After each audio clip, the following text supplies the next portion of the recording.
Is the library of the fathers, no? Kay each Augustinian community has a library. Kay part na sa among spirituality as Augustinians. Pero karon ang library nga na-prescribe is also open to the public.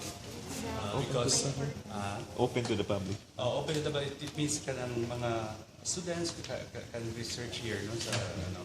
So na siya gamay nga pangod kanang sa taga kanang entrance fee and for those who want to research here, especially sa mga collections dili. Ang kuan ang naadiri na mo karon is of course ang mga not everything because most of our collections are in Spain already. Kanang mga kuan ba kanang mga importante nga mga books to. So we have related mga manuscripts nga surviving from 1700s, yes, 1700s and 1800s. These are mostly mga acts of the meeting or chapter, tawag na mo chapter sa mga friars na. So usually nindot siya nga collection because pwede nato diri mabis kung sa mga history ba. So mga especially in Cebu, no, so daghang kaayo.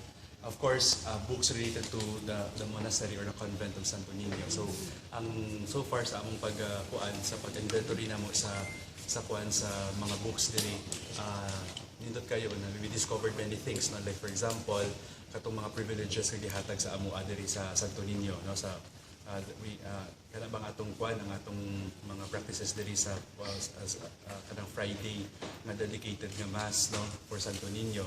The privileges to have to sing Gloria and to sing to have always a mass dedicated for the Santo Niño because it's a privilege, no, ang kuan.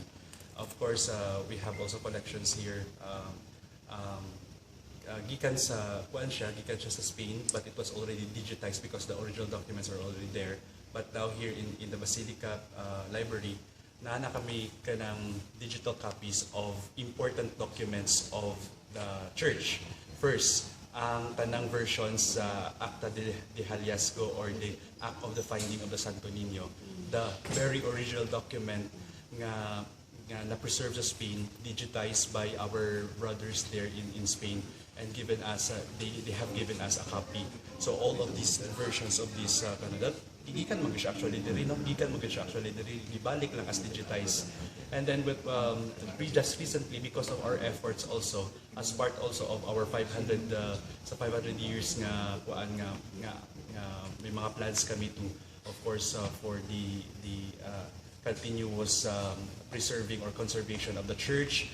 So we also acquired the documents coming from Spain of the it's like a handbook of the construction of this existing church, not of this stone church. This is actually the 1735 church, no, as you have known, because of the diba sa history nasunog siya, nakuan siya. So eventually nagpahimo sila og mas lig-on nga church, ang church nga existing karon. So we have the handbook of Father Juan de Albaran, no, which is the Advertentias. This Advertentias is in its complete kuan text nga digitized na asat diri. So these things can be searched here, can be requested from our kuan library. So mo ni mga nakanindot. And of course we have some old books. The oldest books that we have here are mga as early as kuan kanang 1600s, no.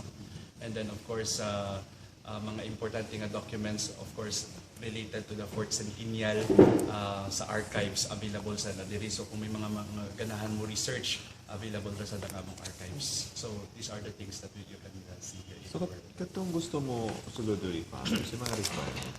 First akwan kanang they should have a letter requesting for that and then mas maayo man gyud nga para nga kwan siya nga official siya. So anybody can authorize nga makahatag og kwan bitaw kanang work authority coming from the certain authorities of a school, no, school or parishes or whatever, no, para nga ma-sure lang nato nga ang upkeep sa atong documents ba. Of course, no, we don't know kung unsaon nila ang documents, so the purpose why they are researching.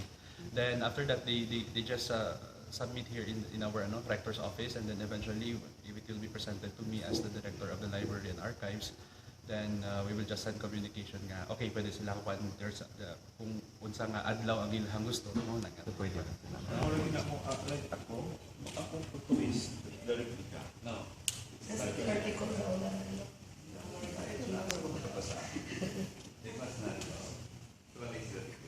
Kana replica.